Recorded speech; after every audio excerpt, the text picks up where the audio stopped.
성도 여러분 평안하셨습니까? 4월 27일 월요일 오늘의 말씀을 나눕니다. 오늘 말씀은 신명기 10장 12절에서 16절까지의 말씀입니다.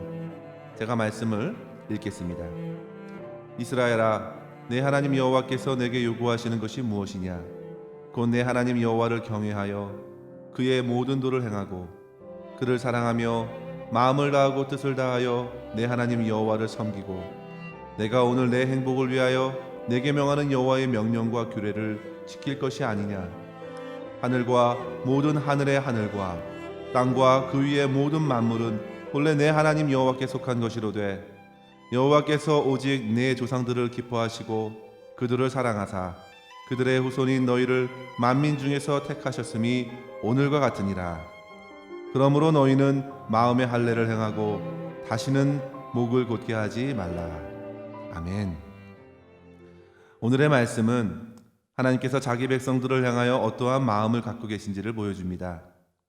본문 12절의 말씀에서 여호와를 경외하고 모든 도를 행하고 사랑으로 여호와를 섬기라 하시는 말씀은 일반적으로 군주가 자기 백성에게 자기의 왕의 권한으로 주는 명령이거나 주인이 자기 종을 부리며 하는 명령이 아닙니다.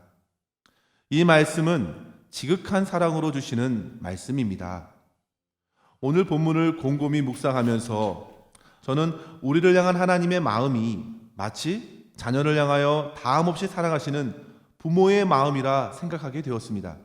저는 요즘에 예전과는 비교할 수 없을 정도로 집에서 아이들과 보내는 시간이 참 많아졌는데요. 함께 놀아주기도 하지만 때마다 식사를 챙겨주어야 하기에 요리를 하게 되었는데요.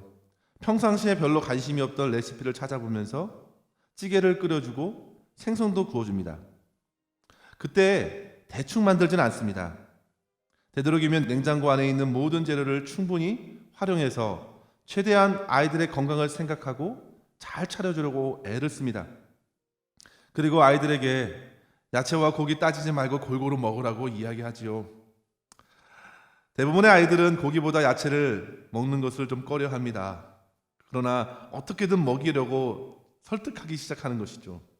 다 너희를 위해서 그런다고, 야채 안 먹고 아프면 병원 간다고, 먹어야 한다고 여러 말로 달래고 달래서 먹입니다.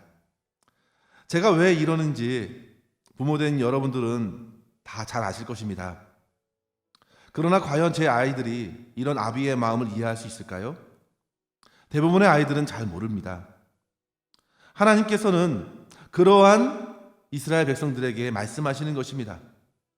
앞서 이스라엘 1세대에게 두 번째로 십계명을 주신 것은 그들에게 더욱 확실하고 철저한 순종을 요구하시는 것이 아닙니다.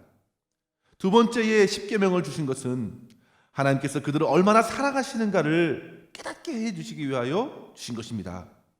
또 넘어질 줄 아시면서도 그래도 말씀해 주시는 사랑입니다. 그래서 모세는 13절에 다음 세대들에게 하나님의 그 마음을 전하고 있는 것이죠. 내가 오늘 내 행복을 위하여 내게 명하는 이 여호와의 명령과 규례를 지킬 것이 아니냐. 사랑하는 성도 여러분, 하나님의 말씀은 오늘도 어김없이 이러한 주님의 사랑으로서 저와 여러분에게 주시는 줄 믿습니다. 하나님께서는 부모의 사랑과는 비교할 수 없는 지극한 하나님의 사랑으로 말씀하셔서 만물을 창조하셨고 또 자기 형상으로 만들어진 아담과 또 저와 여러분들을 만드셨고 또 계속 사랑으로 말씀해 주시는 것이죠. 그 말씀을 주신 이유는 다른 것이 아닙니다. 오늘 바로 지금 저와 여러분의 행복을 위하시면서 주시는 것입니다.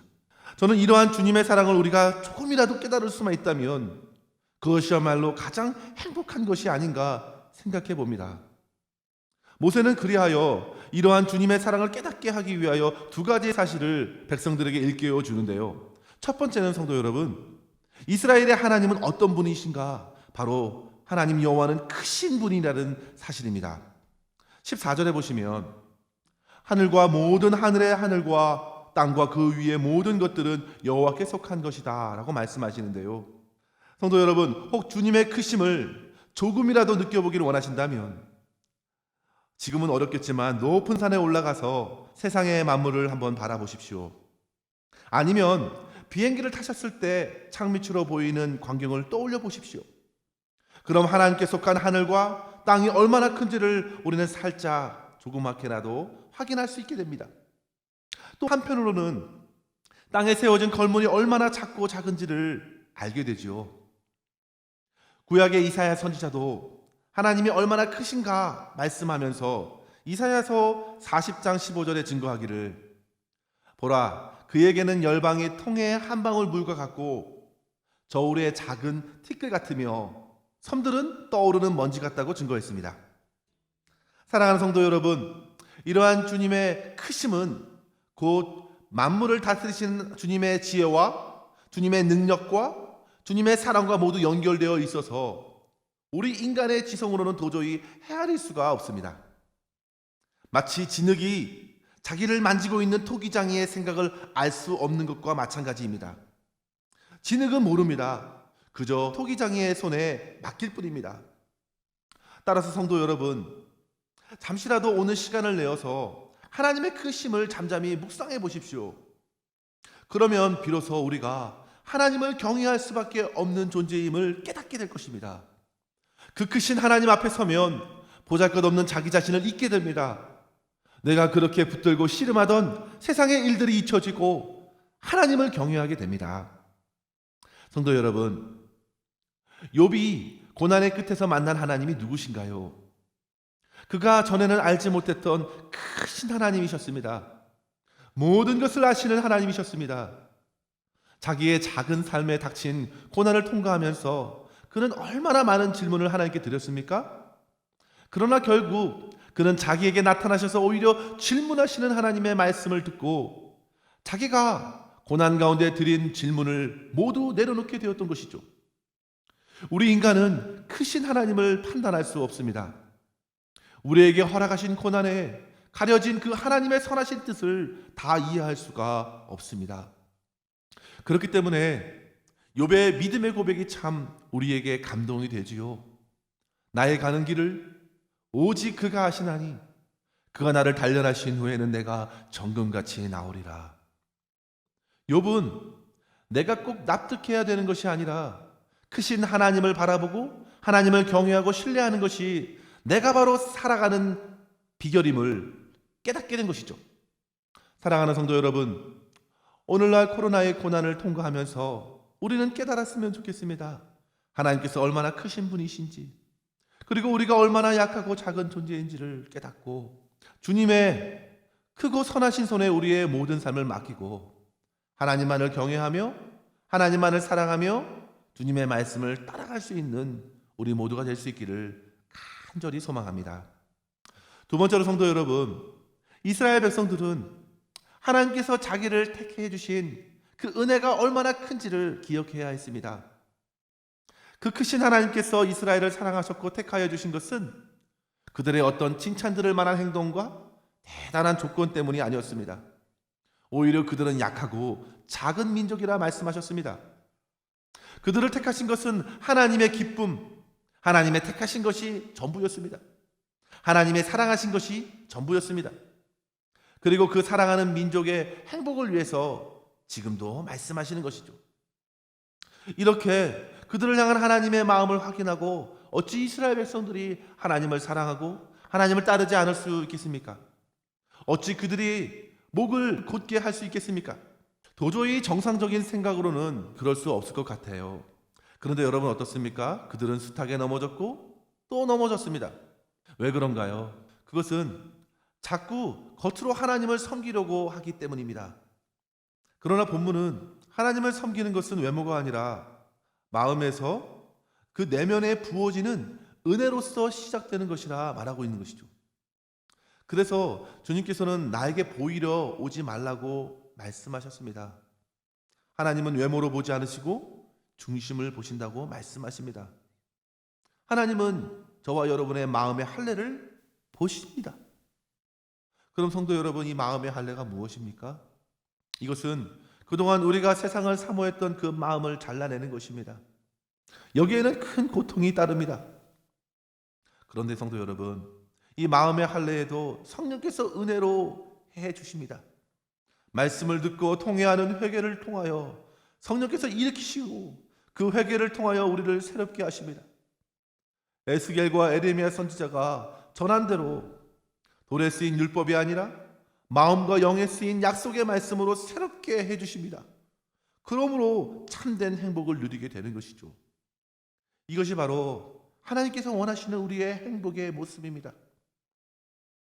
성 어거스틴도 그의 고백록에서 그렇게 하나님께 고백합니다. 우리의 마음은 당신 안에서 안식을 얻을 때까지 쉴 수가 없습니다. 인간의 참된 행복은 바로 주님에게서 얻습니다. 그렇게 고백하고 있는 것이죠. 사랑하는 성도 여러분, 우리가 주님을 섬기는 그것이, 주님을 영원히 즐거워하는 그것이 우리의 참된 행복인 줄 믿습니다.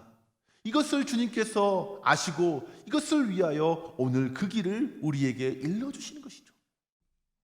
따라서 사랑하는 성도 여러분, 우리는 우리보다 우리를 더 위하시는 우리 하나님의 크고 위대하심을 인정하고 주님을 경외하며 주님의 말씀을 따라 살아가야 되겠습니다. 그리고 주님의 성령을 의지하고 완악한 마음을 깨뜨려 회개하여야겠습니다.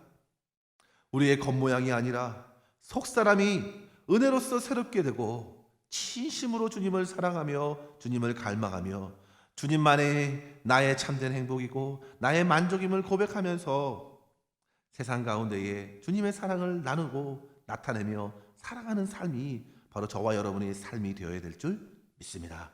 이러한 풍성한 은혜를 다 함께 누리실 수 있기를 주님의 이름으로 간절히 축원합니다. 기도하겠습니다. 사랑이 많으신 하나님 아버지, 오늘도 우리를 향한 주님의 선하신 뜻을 묵상하게 하시니 감사합니다. 그거 능하신 주님께서 지극히 낙고 연약한 우리를 사랑하시고 우리의 참된 행복을 위하여 말씀하시고 또 말씀하심에 감사합니다. 주님, 주님의 말씀을 잘 듣고 들어서 주님의 사랑을 깨달아 알게 하여 주옵소서. 그리고 받은 사랑과 은혜에 감격하여 온 마음으로 주님을 사랑하고 경외하게 하시며 진심으로 회개하는 마음으로 주님을 따라갈 수 있는 저희 모두가 되게 하여 주시옵소서. 오늘도 할 수 있는 대로 주 예수님의 사랑을 나누게 하시고 우리의 기도의 영역을 넓혀주셔서 이웃과 교회와 코로나로 어려워하는 영혼들을 위하여 간절히 간구하는 저희 모두가 되게 하여 주시옵소서. 모든 것 주님께 의탁하옵고 예수님의 이름으로 간절히 기도하옵나이다. 아멘. 사랑하는 성도 여러분, 오늘도 주님 안에서 참된 행복을 누리시기를 바랍니다. 사랑하고 축복합니다.